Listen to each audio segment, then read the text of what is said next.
নেত্রকোনার কেন্দ্র উপজেলার গড়াডোবা আব্দুল হামিদ উচ্চ বিদ্যালয় অ্যান্ড কলেজের প্রধান শিক্ষক মোহাম্মদ কামরুজ্জামান ভূঁইয়ার পদত্যাগের দাবিতে মানববন্ধন অনুষ্ঠিত হয়েছে।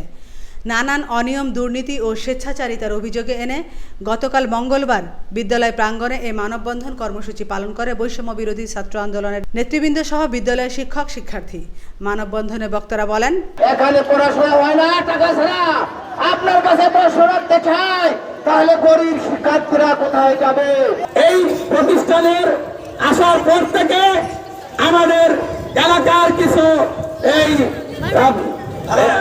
কিছু দালাল, আওয়ামী লীগের কিছু দালাল, ছাত্রলীগের কিছু দালাল এদেরকে নিয়ে প্রতিষ্ঠান পরিচালনা করে সঠিকভাবে আমাদের পাওনাগুলো পাই।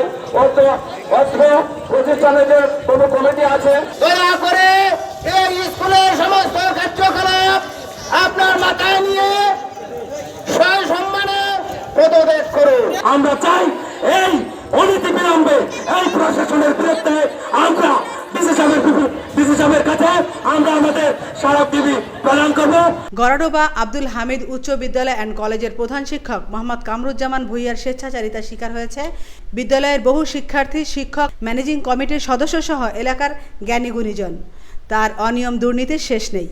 আওয়ামী লীগ দলের প্রভাব খাটিয়ে একের পর এক অবিচার করেছে শিক্ষক, শিক্ষার্থী ও এলাকাবাসীর সাথে। নানান অজুহাতে শিক্ষক কর্মচারীকে বরখাস্ত করে মোটা অঙ্কের টাকার বিনিময়ে চাকরি ফিরিয়ে দিতেন। যারা টাকা দেয়নি তাদেরকে স্থায়ী বরখাস্ত করেছে। পদত্যাগের আহ্বান জানিয়ে বলেন, পদত্যাগ না করলে আরও কঠোর আন্দোলনে যাবেন বলে হুঁশিয়ারি দেন তারা।